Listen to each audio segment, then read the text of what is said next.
Hello बच्चों, इस video में मिलेगा आपको कार्य पुस्तिका बुनियादी कौशल विकास कक्षा 3 हिंदी, उसका कार्यपत्रक नंबर 15। तो आइए देखते हैं कार्यपत्रक 15 को कैसे भरें। कार्यपत्रक नंबर 15 का जो पहला प्रश्न है उसको देखते हैं। पढ़िए और मिलान कीजिए।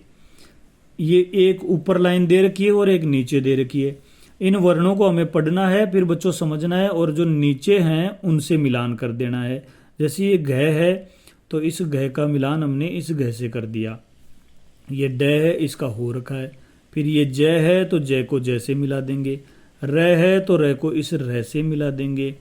फिर थ को हम थ से मिला देंगे। फिर फ को फ से मिला देंगे और ये जो झ है इसको यहाँ आके इस ज से मिला देंगे। फिर ये आई है, आई को आई से मिला देंगे। ये श है तो श को ये रास है इससे मिला देंगे। ये च है, च से मिला दिया। है को है से मिला दिया और ये जो ये है इसको हमने ये से मिला दिया। तो इस प्रकार इनको पढ़ना है और इनका मिलान करना है। प्रश्न नंबर 2, चंद्र बिंदु वाले शब्दों पर गोला लगाइए। बच्चों ये चंद्र बिंदु होता है, तो जो चंद्र बिंदु वाले शब्द आए हैं ना यहाँ पे, उन पे हमें गोला लगाना है। जैसे ये अनुस्वार है, ये बिंदी, तो इसलिए नहीं लगाना। ये देखो चंद्र बिंदु, ये आ गया ना चंद्र बिंदु, तो यहाँ लगा दिया। ऊँट पे भी चंद्र बिंदु है तो यहाँ पे भी लगा दिया। इस पे नहीं है, मेंढक पे, वंश पे, पंख पे नहीं है, आँख पे है तो आँख पे हम गोला लगा देंगे। फिर आता है वहाँ, इस पे है तो इस पे भी हम गोला लगा देंगे। फिर गांव है तो गांव पे भी लगा देंगे। पसंद में नहीं है, चांद में है तो चांद पे लगा दिया। सांस में है तो इस पे भी लगा दिया। चंचल में नहीं है और चांदनी में है तो चांदनी में भी लगा देंगे। फिर आता है प्रश्न नंबर 3, दिए गए प्रश्नों के उत्तर कार्यपत्रक 14 की कहानी के आधार पर लिखिए।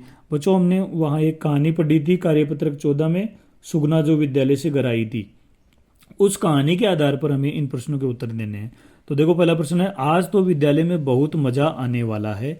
यह वाक्य किसने और किससे कहा?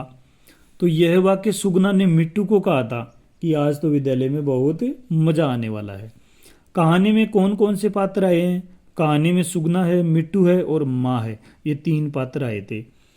पात्र होते हैं बच्चों जो कहानी के जो नायक, यदि बस्ते में रखी किताबें भैंस खा जाती तो क्या होता? बच्चों वो जो सुगना ने भैंस के सींग पे किताबें टांग दी थी, अपना बस्ता टांग दिया था, तो क्या है कि यदि बस्ते में रखी किताबें भैंस खा जाती तो क्या होता? लिखिए। यदि बस्ते में रखी किताबें भैंस खा जाती तो सुगना को नई किताबें लानी पड़ती, या उसकी फटाई है जो खराब हो जाती, तो हम लिख देंगे उसको नई किताबें लानी पड़ती है ना। आप भी बच्चों अपनी किताबों को सही तरीके से रखा करो, ऐसे हर कहीं नहीं फेंकनी चाहिए किताबों को, है ना। तो आइए देखते हैं प्रश्न नंबर 4, वार्षिक उत्सव कार्यक्रम के बारे में अपने सहपाठियों से चर्चा करते हुए उसके बारे में लिखिए। ये जो वार्षिक उत्सव होता है ना अपने विद्यालय में, उसके बारे में अपने जो साथी है, अपने जो साथ पढ़ने वाले बच्चे हैं, उनसे हमें चर्चा करनी है और उसके बारे में लिखना है। कौन कौन से कार्यक्रम हुए हमारे वार्षिक उत्सव में? कौन कौन से कार्यक्रम हुए? तो नृत्य, गीत, नाटक, भाषण और खेल कूद आदि कई प्रकार की कार्यक्रम होते हैं।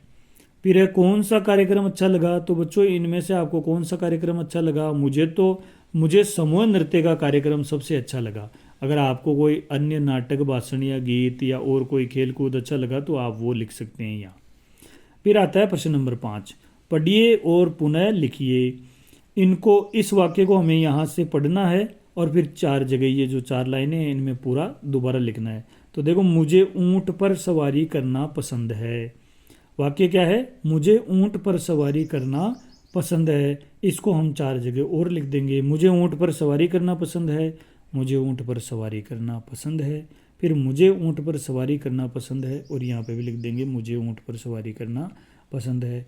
तो बच्चों चैनल को सब्सक्राइब जरूर करें और आगे वाले कार्यपत्रक के लिए आप वीडियो पे बने रहें, या फिर आप चैनल की प्लेलिस्ट में आइए और चैनल को सब्सक्राइब जरूर करें, वीडियो को लाइक करें।